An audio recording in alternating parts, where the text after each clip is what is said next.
Hi guys, welcome back to my channel. It's Raksi Monique. Actually, if you're new here, welcome to my channel, and this is a great video for you to drop by on, because today we're going to be talking about the money mistakes that are made in your 20s. So now the reason why I'm talking about the money mistakes that are made in your 20s is because, one, other than it being relevant to me because I'm in my 20s, I also will talk to people who are older than me and who have been through their 20s, and they basically tell me what they've done that they wish they hadn't done. And also, in your 20s is a vital time because that's usually when you get your first job, so it's the first time dealing with a larger sum of money than you're used to, for some of us. The point is, you're finally getting a salary and you have to decide what to do with it. And our decisions aren't the best because we don't have experience, right? So I'm going to tell you here some things to look out for to make sure that you don't make the same mistakes. So one of the first mistakes I want to talk about is spending a lot more on a car than you need to. So from personal experience, when I just started my job, all of my friends, the first thing that we eventually got was a car. And to be honest, getting a car is not the issue. It's spending too much on a car that's the issue. Because cars depreciate by 50% after 3 years. The reason why this actually happens is because, cars wear and tear, and on top of that, the demand for that specific car goes down. So it's going to lose money anyway. There's no way to avoid it. So it's easier to spend money on a cheaper, older car. The depreciation will slow down as it gets older. So you buy a cheaper, older car and spend the extra money investing in your future, and eventually you can get one of those luxuries that you need. But right now is not the time to be spending all your money on a car. That leads me into the second thing that we spend a lot of money on, and that's rent. If your parents are allowing you to live with them, stay. I'm not telling you to live off them free. You can contribute to the household, but still, it will be a lot cheaper than rent. If you can't live with your parents and you have to live by yourself, then why not find a roommate? Because that can also help reduce the cost of living. And if you have to find a house for yourself, find something that's within your means. Don't go for the most expensive house, because trust me, yes, you're trying to impress your friends, or you're just trying to live in one of those nice areas like Ligani and Halfway Tree, but at the end of the day, you're losing money that you could be investing. And if you start investing in your future now, then the compound interest on that would be amazing. The next mistake to avoid is to spend too much money on your credit card. Your credit card has a limit, doesn't mean you have to reach it.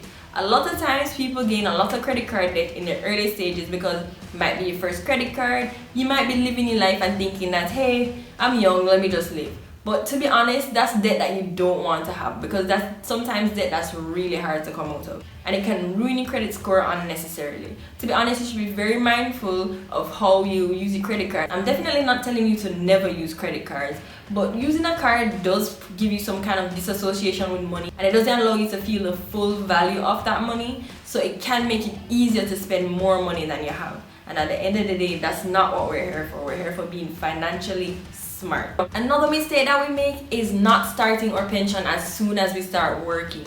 So we are here pretty young, like 40 years away from retiring, and we're saying, okay, so why do I need to save for retirement now?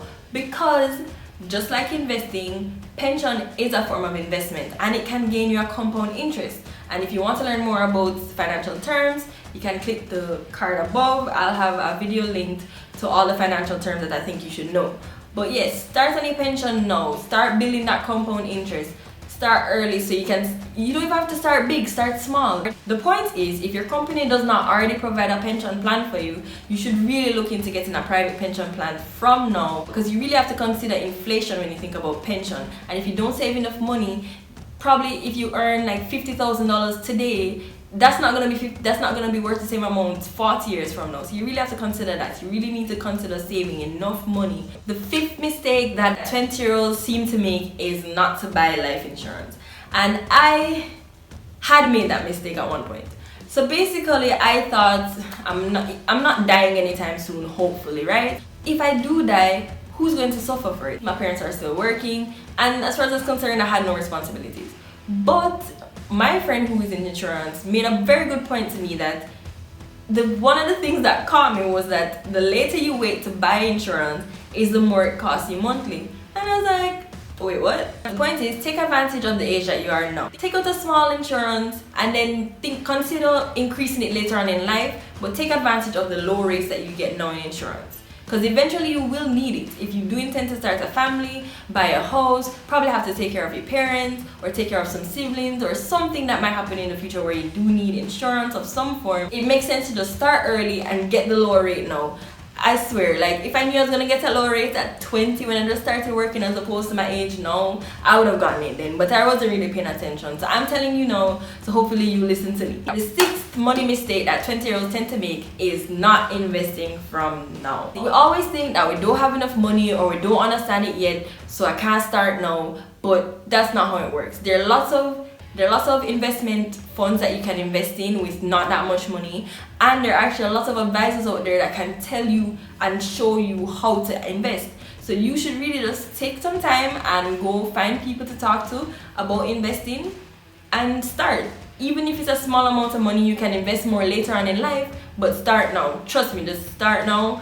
Allow the compound interest to, build up on it. At least you would have started. The seventh mistake that I found that 20-year-olds make is not paying off debt as soon as possible. Yes, you have time to pay off the debt, and of course it depends on which type of debt, but for example, credit card debt, if you can afford to pay it off, don't pay the minimum, pay a little bit more, because yes, you have the time and yes, you want to spend your money on other things, but the point is the interest is compounding on it. The interest is building up on this debt, and this is not debt that you want to carry along with you, especially when you're ready to buy your house.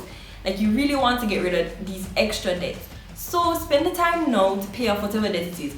Maybe it's a student loan. If you can afford to pay off your student loan more quickly than possible, why not? Why spend the extra money on interest when you could invest the money? Also, you need to make sure when paying off debt that you're paying towards the principal. Like I said, the financial terms video will be listed in the card above, but yes, you need to make sure that you speak to the person who is lending you the money and ensure that the extra money that you're paying is going towards the principal. To be honest, I think that these things should be taught inside schools, because we're put out into this world, and if the resources aren't available to us or if no one's telling us these things, we really don't know what to do, and we're making these decisions and repeating the past and making the same mistakes. But that's why I'm sharing it right now. Also, you know what I'd like to know? Comment down below what level of education you're at, or whether or not you're working, stuff like that, and I'll be responding to them. And if you have any other questions, you can leave them down below. If you want to watch more of my personal finance videos, you can click the link right here, which is a list of personal finance videos. I made a playlist so you can binge watch them.